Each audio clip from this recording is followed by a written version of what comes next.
Well, the Eagles are back in action, making moves yet again. It feels like Howie never sleeps. This time they decide to extend one of their current breakout players. We'll talk about the details of that, but I really want to jump back into the Reddick situation because, to be honest, I feel like they ultimately made a huge mistake. We'll talk about all of it, but my question to the people out there is, how do you feel about the Reddick trade a few days after? Now, do you think that they ultimately messed up with this situation? Give me your thoughts down below before we jump into it. Welcome into A to Z Philly.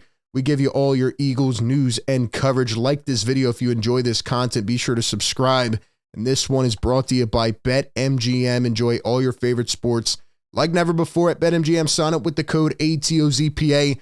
Get up to $1,000 back in bonus bets if you do not win your first bet. When you register with BetMGM, you'll get instant access to parlay selection features, live betting options, player props, and daily boosted odds specials. And with BetMGM at your fingertips, every play and every game matter more than ever. So find out why BetMGM is the king of sportsbooks. Sign up today with our bonus code ATOZPA and get up to $1,000 back in bonus bets if you do not win your first bet. Visit BetMGM.com for terms and conditions. I want to talk about Reed Blankenship because the Eagles go out yesterday. They decide to sign Reed Blankenship, safety, to a one-year extension through 2025. Reed Blankenship has come in as an undrafted free agent, and he's definitely overperformed. I mean, he's definitely put together a couple of nice seasons for the Philadelphia Eagles, but the question is, what's the long-term value? I'll be honest, I did not expect him to sign a one-year extension. Was his value really that low? It kind of shocks me. It does.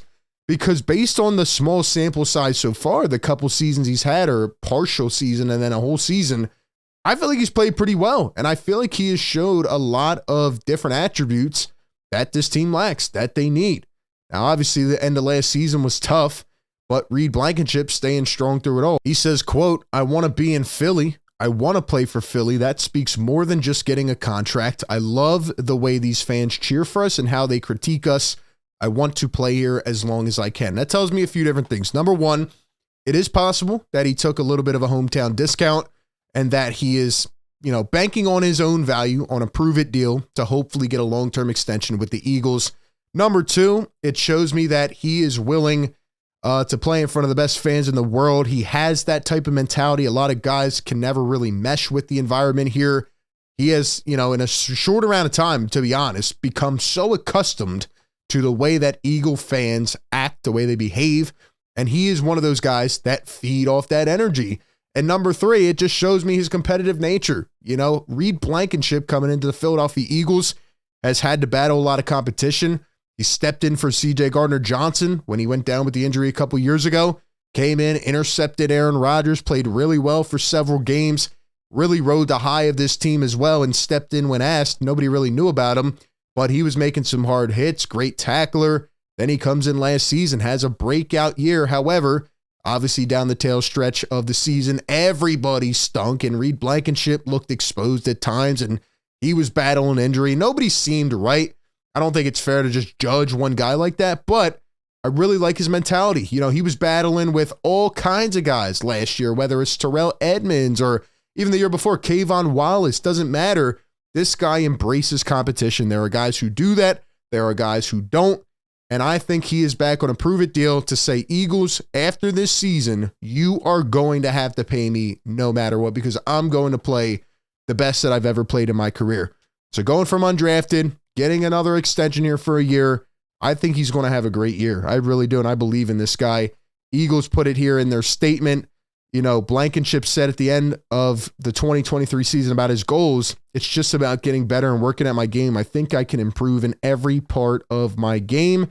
And like I said, he's come in and he started 15 games last year, recorded a team best 108 tackles, 75 solo. He was credited with 11 passes defended, 3 picks, and 1 fumble recovery, becoming one of only 5 NFL players last season to have 105 plus tackles, 3 plus interceptions, and 10 plus passes defended. So, crazy or not, he is only coming into season number 3, and he's already done a lot as an undrafted. I mean, nobody really had expectations. We'll see what Reed Blankenship can do. Let me know if you like this move or not. I think now you're pretty much shored up, right, with Reed Blankenship and C.J. Gardner-Johnson, so we'll see how it plays out. But I want to talk about Haason Reddick for a moment. He put out this statement on Twitter earlier today. Obviously was traded to the New York Jets. A lot of people are up in flames. Howie, why would you do this? Why would you give him up? Obviously, they had to move him at a certain point or else, part of his money would come guaranteed. So this was more of a timing thing, and this is why they didn't wait longer. But Haason Reddick was traded to the Jets. He does say, though, that Philly, is obviously his home. It's where he grew up, and he always wanted to play for the Birds, so he thanks his teammates, his coaches, his family, etc. Thank you for the opportunity to play in my home city. This was a dream for any kid growing up in Camden. My family are the backbone of my life. And now he's talking, getting ready for the New York Jets, where he said this the other day, quote, "I don't think anybody's ready for what's about to happen." I really think the Jets could make a run this year, especially if Rodgers stays healthy. The Jets have a very talented squad. We saw that last year. Unfortunately, Zach Wilson couldn't do anything to keep them afloat. But you look at the Jets, it's not like Haason Reddick is going to a team that's going to tank or anything like that. He is going to be ready to play, contribute. And I've talked about him a lot this offseason. I just think that the Eagles made a huge mistake. You look at Reddick, he's had double-digit sacks in his last 4 seasons. The guy has done nothing but show up and produce. I know he wanted a pay raise. I know you went out, you essentially swapped players because Eagles signed Bryce Huff and he's, 4 years younger, and, Reddick's getting up there. You don't know when that cliff is going to fall, right? You don't know when you're going to take that step off. I understand how he's been burned like that in the past, but I think Haason Reddick was one of your most talented, productive playmakers. He's done nothing but what you asked him to do. And in fact, he's done more. Nobody expected what he's done. And I just think you're getting rid of a guy who can really be a surefire, talented playmaker, a guy who can be a leader of the defense. Going into a year of a bit of uncertainty, you hope that, the expectations remain high and this team can live back up to those and they can perform the way they did 2 years ago. But nothing is certain, right? If you want to win, you're going to need every guy that you have, that you can get your hands on. And Haason Reddick impacts winning. He's a guy that immediately impacts winning on that defense. What if Haason Reddick goes out and he drops his double-digit sack numbers again and he's a Pro Bowler and he does this thing? I mean, you're not going to feel good about that, right? You're trying to make a push for the Super Bowl. You're trying to get back there. And it just, it's either a lateral move or you're taking a step back, in my opinion. Nothing taken away from Bryce Huff. I think he's a very good player. I just think Haason Reddick knows his defense. He knows Philadelphia. He grew up here. Like, this is his home. So the fact that you're trading him, and by the way, not really getting anything back, you traded for a 3rd-round pick that could turn into a 2nd. I mean, you dumped him. That's what happened. And he didn't want to leave here.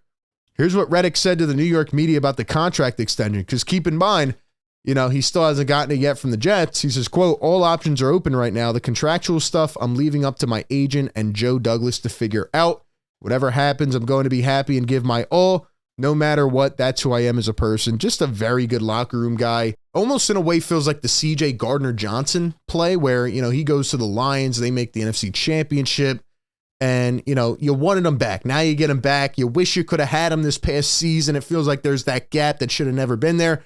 That's almost how I feel about Haason Reddick. If he doesn't get signed, what if he ends up coming back to the Philadelphia Eagles? I don't know. And essentially, at the end of the day, I just feel like some of these executives and teams, front offices, sometimes overthink situations a bit. Like, I understand the financial comes into play. You have to look at the long-term flexibility of your team. But sometimes when a guy smacks you right in the face, like, "Here I am, I will give you what you need right now," it's like, are you really ready to move on from that? Are you ready to replace that impact? Are you so sure, so positive that whoever else you bring in, whether it's Huff or through the draft or whatever, are going to be able to replicate the success of Haason Reddick right now? So I think it's, in a way, a bit of a one-step back move until we see what happens. It's just frustrating, and Reddick has been one of the most consistent players the last couple years. I can't really blame anybody down the end of the season individually. It was a collaborative group effort. They all stunk.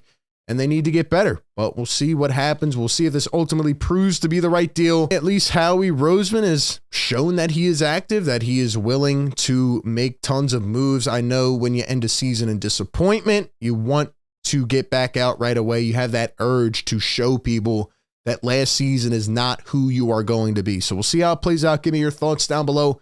Appreciate everybody tapping in. Be sure to like, comment, subscribe. That being said, I will catch you all on the next one. Peace.